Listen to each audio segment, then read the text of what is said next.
Good morning, everyone. Welcome back my YouTube channel Standard News by Harsh Chaursya. So let's start today's topic with full energy. Pakistan and Iran agree to de-escalate after air strikes. तो कहने का मतलब है पाकिस्तान और Iran हवाई हमलों के बीच तनाव कम करने पर सहमत हुए हैं। बता दें कि पिछले सप्ताह ईरान ने पाकिस्तान पर एयर स्ट्राइक की थी और जवाब में पाकिस्तान ने भी जो है ईरान पर हवाई हमला किया था। तो जानेंगे इस पूरी खबर को विस्तार से, आगे देखते हैं।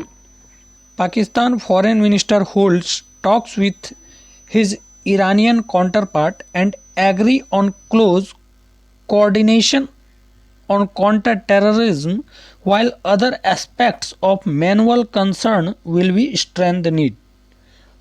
तो कहने का मतलब है कि पाकिस्तान के फॉरेन मिनिस्टर ने अपने ईरानी समकक्ष ईरानियन काउंटर पार्ट के साथ बातचीत की है और करीबी समझौतों पर जो है सहमति जताई है, जिसमें आतंकवाद से मुकाबले पर समन्वय जबकि आपसी चिंता के अन्य पहलुओं को भी जो है मजबूत करने के ऊपर जोर दिया गया है दोनों देशों की तरफ से।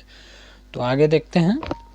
Pakistan and Iran agreed to de-escalate tensions Friday, Islamabad said after trading deadly airstrikes on militant targets in each other's territory this week.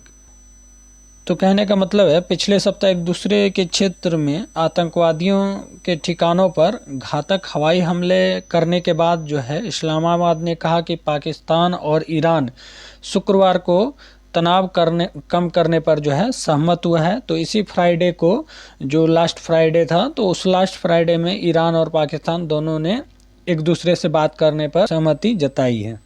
The rare military actions in the porous border region of Baluchistan split between the two nations had stoked regional tensions already inflamed by the Israel-Hamas war. तो कहने का मतलब है कि दोनों देशों के बीच यानी ईरान और पाकिस्तान के बीच वो जो इलाका है पोरस यानी कि पोरस बॉर्डर, कहने का मतलब हमारे जो महान राजा हुए थे जिन्होंने सिकंदर को अपने भारत देश से खदेड़ कर भगा दिया था, तो उस राजा के क्षेत्र में जो है यानी कि बलूचिस्तान क्षेत्र में क्षेत्रीय तनाव को और बढ़ा दिया था, जो कि पहले से ही कहीं ना कहीं इजराइल और हमास वार जो चल रहा है, हमास के बीच जो युद्ध चल रहा है, तो उससे कहीं ना कहीं भड़का हुआ था। Pakistan recalled its ambassador from Tehran and said Iran's envoy on a visit home was blocked from returning to Islamabad. हालांकि पाकिस्तान ने तेहरान से अपने राजदूत को वापस बुला लिया और पाकिस्तान ने जो है ईरान के राजदूत को भी जो है इस्लामाबाद से उनको एक दिन पहले ही भेज दिया था और उनको जो है इस्लामाबाद लौटने से भी रोक दिया गया। The United Nations and the United States appeal for restraint while China offered to mediate.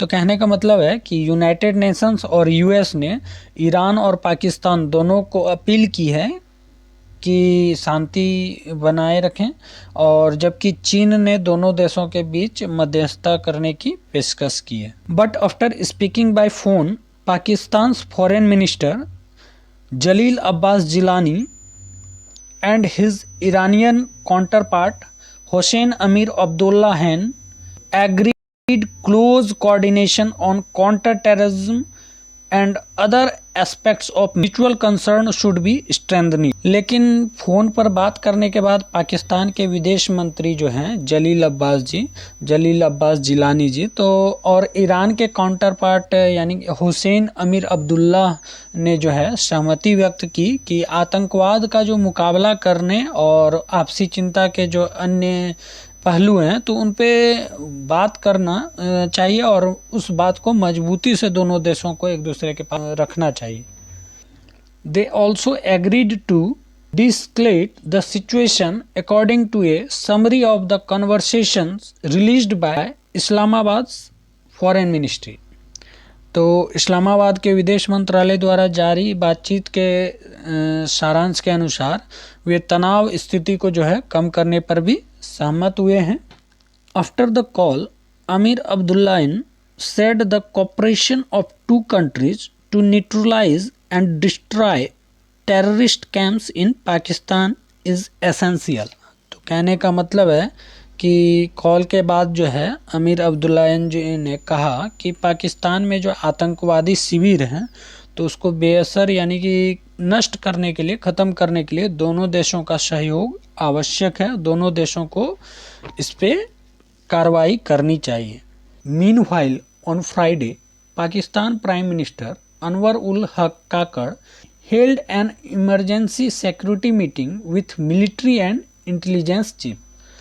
तो इसी बीच जो है शुक्रवार को पाकिस्तान के प्रधानमंत्री अनवर उल हक काकड़ जो हैं, अभी वर्तमान में केयर टेकर प्राइम मिनिस्टर हैं, तो उन्होंने सैन्य और खुफिया प्रमुखों के साथ जो है एक आपातकालीन सुरक्षा बैठक की है। The forum reiterated the unflinching resolve that sovereignty and territorial integrity of Pakistan are absolutely inviolable, said a summary released by Mr. Kakad's office। तो पाकिस्तान के प्रधानमंत्री काकड़ के कार्यालय द्वारा जारी एक सारांश में कहा गया कि कार्यालय में उपस्थित सभी ने इस दृढ़ संकल्प को दोहराया कि पाकिस्तान की संप्रभुता और क्षेत्रीय अखंडता बिल्कुल अनुल्लंघनीय है, यानी कि कोई भी पाकिस्तान की संप्रभुता और क्षेत्रीय अखंडता का उल्लंघन नहीं कर सकता है। So that's all in today's video. If you like it, then subscribe now to this channel, like the video, share the video and press the bell icon so that you can get such informative videos notification immediately. See you in the next video. Till then, bye bye. Thank you.